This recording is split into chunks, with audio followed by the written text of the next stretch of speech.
Pak Prabowo juga punya kekuatan pendukung yang dahsyat juga. Itu nggak bisa diremehkan. Jadi itu. saling menunggangi. Ya, dan Jokowi sepertinya juga sudah ada itikat buruk mau berkhianat ke Bu Mega kan. Dia nggak harus punya teman koalisi partai politik, figur-figur politik yang kuat gitu ya. Kalau kita ini saling benturan terus kanan kiri atau manalah ini lah istilahnya apa gitu. Pokoknya oposisi ini benturan terus. Kita kalah terus, minoritas terus gitu.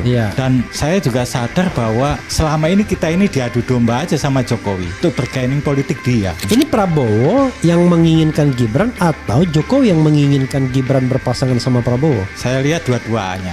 Jadi dua-duanya. Prabowo punya hitung-hitungan politik saat itu, kalau nggak menyatu sama kekuatan Jokowi, maka beliau bisa kalah karena kubunya Jokowi akan gabung sama Ganjar kan.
Pertanyaan saya adalah, kenapa apa yang mendasari Anda melihat orang-orang seperti saya, Rozal Ramli, itu orang-orang yang jahat, orang-orang yang sebenarnya bersuara itu hanya untuk minta perhatian SBY, minta perhatian Habib Rizik, minta perhatian siapa lagi tadi? Cendana gitu. Prabowo. Kalau terhadap saya, Anda berpikir nggak kalau saya misalnya anak buahnya Habib Rizik atau anak buahnya SBY atau anak buahnya siapa tadi? Anak buahnya Prabowo, Habib Rizik dan SBY. Dan Jokowi. Jokowi mau ngambil simpati Jokowi. Oh, ada juga mengambil simpati Jokowi? Enggak, ya saya anggap kadang-kadang gitu supaya ngeritik supaya untuk diangkat. Oke. Jadi Anda berpikir begitu gitu ya? Ya, waktu itu Bang. Nggak apa-apa, itu kan itu. Iya. Tapi kan sebagian ada yang terbukti benar. Waktu itu kan sebagian terbukti benar. Ya kan di lobi diajak makan di rumah makan Makjum Jogja terus jadi menteri kan. Walaupun cuman dalam Fadlizon nggak salah dong, dari dulu dia memang pengekornya Prabowo kan. Makanya saya bilang tadi kalau untuk akademisi kayak Abang itu sebetulnya saya diam-diam juga ngasih hormat tentunya. Iyalah, kayak Profesor Jimli juga itu. Enggak, kalau saya itu begini ya, memang fitnah yang terbesar itu adalah jabatan. Makanya kemudian saya bilang sampai 2029 saya tidak akan terima jabatan apapun. Karena ketika kita mengkritik, bayangkan saya diundang saja oleh Menhan sebagai ketua harian DPN. Wah, sudah mulai muncul fitnahnya. Wah, ini Refli Harun kemarin wartawan ngeledek saya, ini mau jadi komisaris lagi ya. Saya bilang jangan kan komisaris, jadi menteri aja saya menolak, saya bilang kan. Artinya bukan berarti saya ditawarin, enggak. Karena saya sudah menutup pintu itu ketika tim Prabowo mau memasukkan saya sebagai tim sukses mereka atau tim kampanye mereka di tahun 2023 awal. Jadi pada waktu itu bulan puasa dan habis puasa.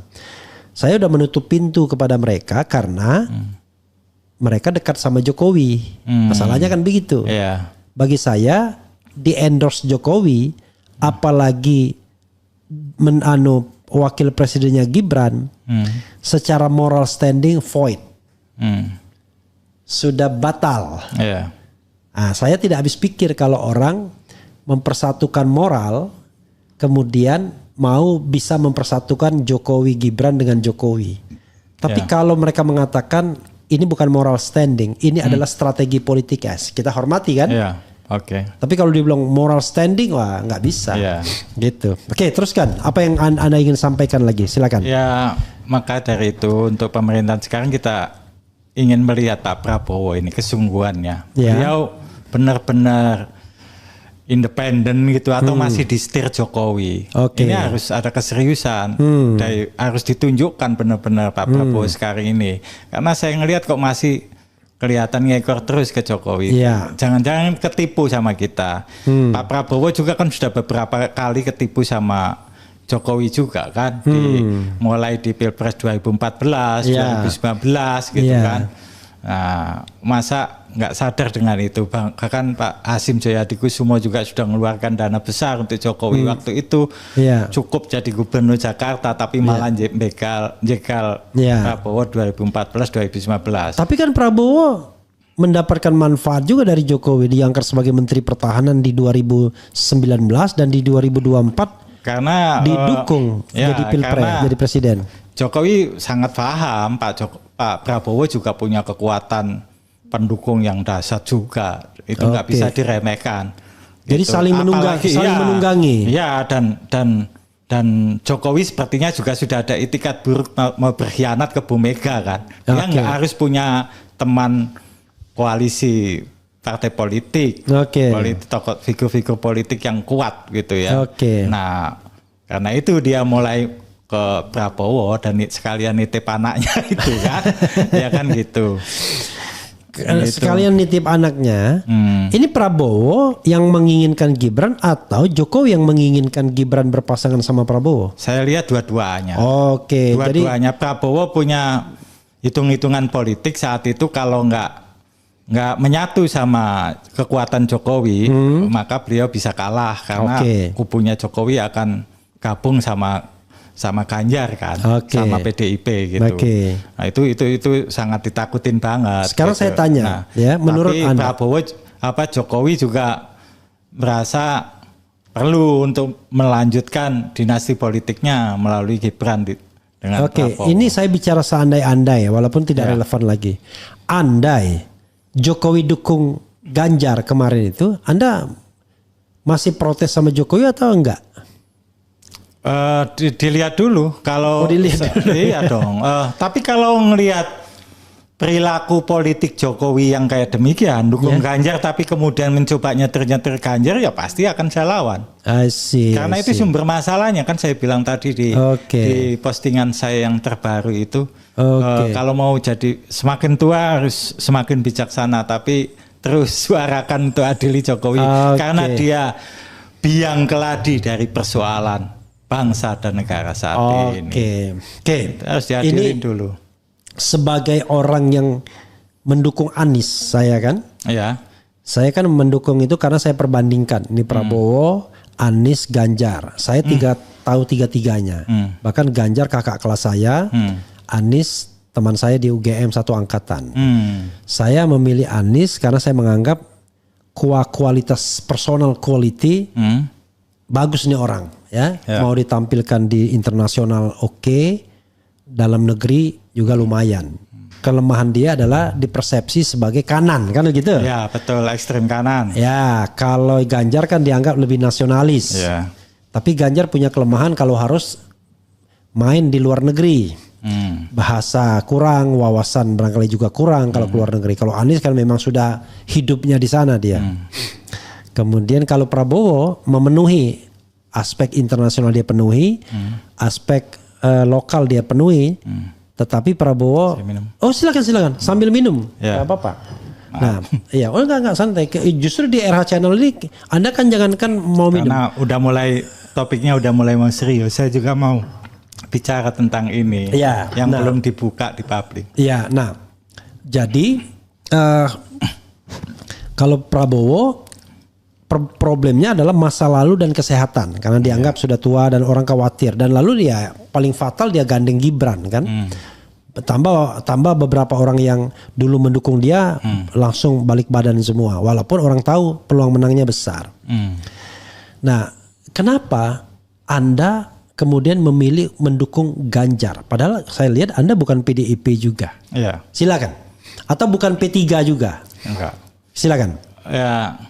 Dan kalau Anda menganggap ini topik serius, tolong eksplorasi sebanyak-banyaknya dan saya mau diam. Oke, silakan. Saya mau diam nih ya. Iya. Oke. Karena saya ngelihat calon-calon yang lain selain Mas Ganjar nih kan dulu Mas Anies. Kalau Prabowo nggak mungkin saya dukung karena dia sama Jokowi ya. Itu sudah kartu mati. Bukan Pak Prabowo-nya kartu mati tapi Jokowinya ya kan. Banyak orang begitu. Ya. Kalau saya mendukung Mas Anies gitu. Ya. Terlalu mencolok banget nyebrangnya kan dulu kan saya nyerang dan saya yang pertama kali loh yang menciptakan istilah kadrun itu. Kadal gurun itu saya yang pertama kali itu untuk melabeli. Yakin Anda kadrun pertama kali Anda ya? Iya, yakin. Itu dulu saya bola-balik nulis di medsos. Boleh juga nih bikin ini pencipta kadrun. Silakan ada yang bisa, kalau ada yang bisa mendebat saya tantang bolak-balik di Facebook. Saya pertama kali, saya ingat itu waktu itu di Terminal Subang saya nunggu bis tahun berapa itu 2000 berapa ya, pokoknya menjelang Pilpres kedua gitu. Itu saya tulis kadrun gitu, kadal gurun singkat kadrun gitu. Jadi kalau saya ke sana terlalu nyolok gitu. Akhirnya mau nggak mau saya dukung Mas Ganjar karena ketepatan waktu itu PDIP juga punya visi siapa yang sama dengan saya untuk ngadepin Jokowi. Makanya kan saya jadi bersahabat sama Mas Hasto waktu itu. Itu mulai saya terus terang aja saya dekat sama Mas Hasto itu dari sana. Karena ketika Anda dukung Ganjar, Hasto dekat langsung. Enggak. Sebetulnya bukan karena dukung Ganjarnya mungkin ya, tapi karena serangan saya ke Jokowi semakin intensif dan saya kan mungkin dikategorikan bukan kelompok ekstrem kanan kan. Musuh dari musuhmu adalah teman saya.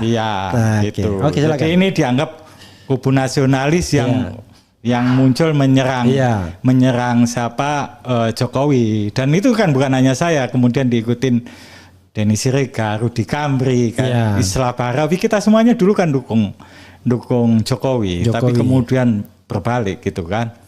Nah, karena di situ terus akhirnya Islah Bahrawi itu juga suka ngeritik saya, Denny Siregar juga mengkritik saya, Rudi Kambri juga pengkritik saya gitu. Tetapi tidak untuk menjelang Pilgub DKI Jakarta 2024 kemarin. Itu saya entah kenapa saya kok punya kesamaan sepertinya pikiran sama Mas Hasto. Jadi gini, Hasto Kristianto. Kalau kita ini saling benturan terus kanan kiri atau manalah inilah istilahnya apa gitu, pokoknya oposisi ini benturan terus, kita kalah terus, minoritas terus gitu. Dan saya juga sadar bahwa selama ini kita ini diadu domba aja sama Jokowi untuk bergaining politik dia. Pertama kita diadu dengan kelompok kanan ekstrem kanan kan, terus kemudian menjalar kan, sekarang bahkan dulu cebong sama ibu, sekarang kita berantem juga kan. Nah, dan sana sini terus. Jadi, kalau kita nggak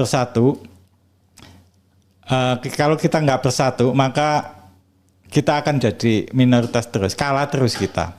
Harus gabung.